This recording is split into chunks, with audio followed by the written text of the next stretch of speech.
Dans l'océan, il existe des profondeurs où disparaît non seulement la lumière du soleil, mais aussi la sensation même du monde familier.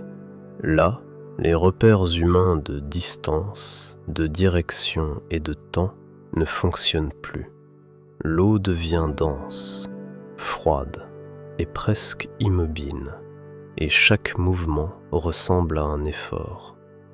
C'est dans cet espace qu'existe le calmar géant, l'un des animaux les plus mystérieux et les moins étudiés de la planète. L'image du calmar géant dans l'imaginaire collectif est depuis longtemps déformée. On le représente comme un monstre agressif, tapi dans l'obscurité, attaquant sans avertissement.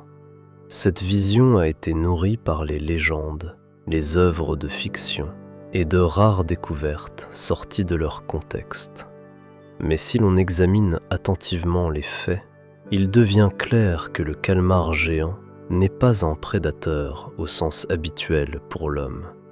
Il ne poursuit pas activement ses proies et ne dépense pas d'énergie en mouvement constant.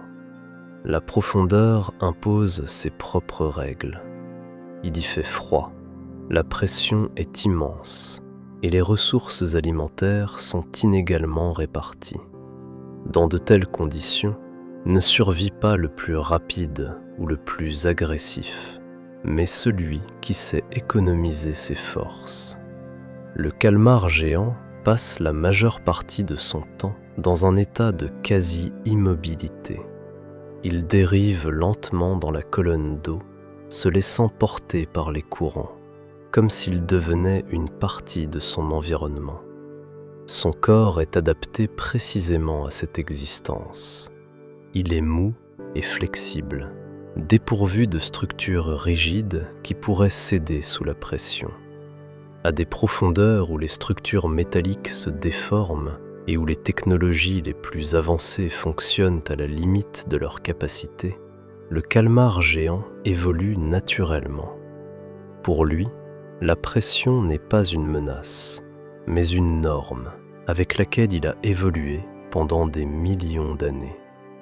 L'une des caractéristiques les plus frappantes du calmar géant est la taille de ses yeux. Ce sont les plus grands yeux connus dans le règne animal, souvent comparés à la taille d'une tête humaine. Pourtant, ces yeux ne servent pas à distinguer des détails ou des couleurs. Dans un monde presque dépourvu de lumière, la vision remplit une autre fonction. Les yeux du calmar détectent les moindres changements dans l'obscurité environnante. Un mouvement de l'eau, une ombre, une rupture dans le vide habituel. Ici, voir devient une manière de ressentir l'espace. Tout changement peut signaler l'approche d'une proie ou, au contraire, d'un danger. Dans les profondeurs, il n'y a pas de temps pour l'hésitation. La réaction doit être immédiate, même si la vie elle-même reste lente et régulière. Presque tout ce que nous savons du calmar géant provient du hasard. Nous n'observons pas son quotidien. Nous ne suivons pas ses déplacements ni son comportement sur de longues périodes dans son milieu naturel. Nos connaissances sont fragmentaires. Rares enregistrements vidéo captés par des submersibles, parties de corps échoués sur les rivages et traces laissées sur la peau des cachalots. Les cachalots sont parmi les rares créatures à rencontrer régulièrement le calmar géant. Sur leur corps, on trouve des cicatrices circulaires caractéristiques laissées par les ventouses. Ces marques témoignent d'un contact, mais ne racontent presque rien sur la nature de ces rencontres. Était-ce une chasse, une défense ou la collision accidentelle de deux mondes évoluant dans l'obscurité totale? Peut-être que le calmar géant passe la plus grande partie de son existence dans la solitude. Il ne forme pas de banc, et ne manifeste pas de comportements sociaux complexes connus chez d'autres animaux. Sa vie est peut-être longue et monotone, mesurée non par des événements, mais par l'écoulement lent du temps. Il ne cherche pas la surface et ne recherche aucun contact avec l'homme. Pour lui, nous sommes un élément étranger, une source de lumière et de bruit dans un monde où le silence est précieux. Et plus nous tentons de comprendre le calmar géant, plus il devient évident que nous n'avons pas affaire à un monstre mythique, mais à une créature parfaitement adaptée à un environnement où l'être humain demeure presque incapable de pénétrer. Le plus étrange dans l'histoire du calmar géant ne réside ni dans sa taille, ni dans la rareté des rencontres. Ce qui est plus troublant, c'est à quel point nous comprenons mal l'ampleur réelle de son existence. Nous ne savons pas combien d'individus peuplent l'océan. Nous ignorons s'ils sont rares ou simplement bien dissimulés. Nous ne savons pas si nous avons observé des adultes pleinement développés ou seulement des individus égarés hors de leur environnement habituel. Chaque apparition du calmar géant dans le champ de vision humain est une exception, une faille dans le système, une coïncidence. Les submersibles qui le filment pénètrent dans un monde où la lumière n'apporte aucun bénéfice. Ici, la lumière est une menace.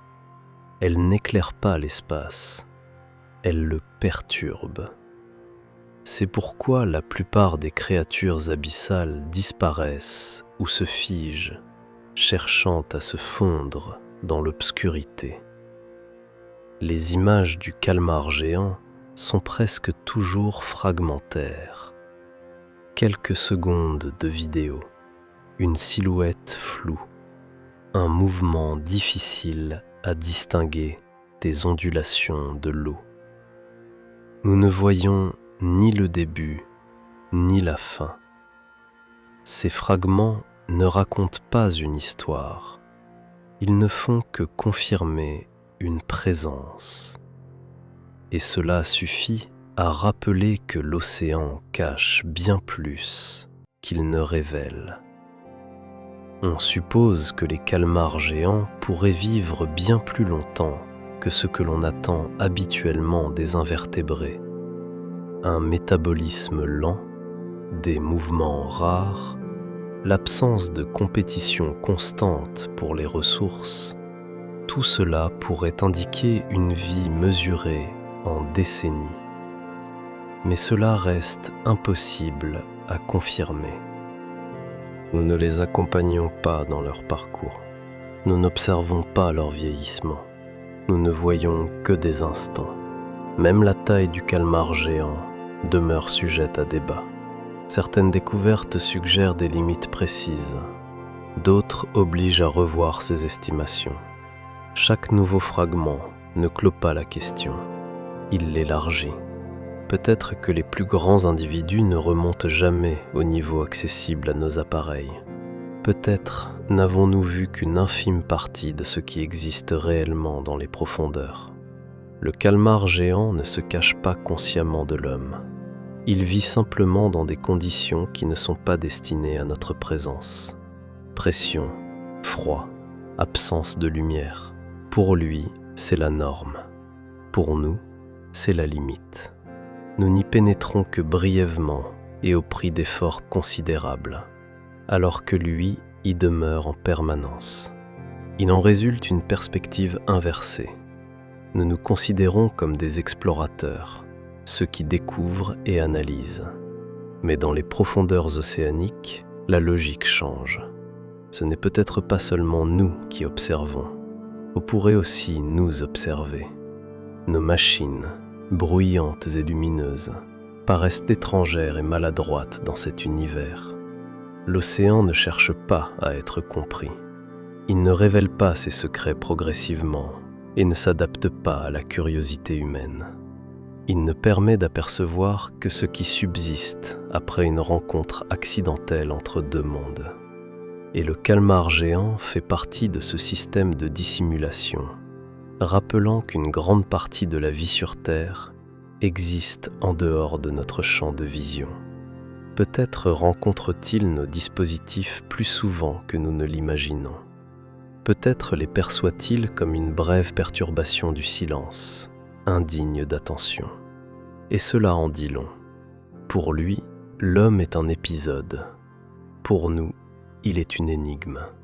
Le calmar géant demeure le symbole d'une profondeur qui n'a pas besoin de notre présence. Il vit dans l'obscurité et le silence, dans un monde qui existe par lui-même, indépendamment de ce que nous en savons et de tout ce que nous cherchons encore à découvrir.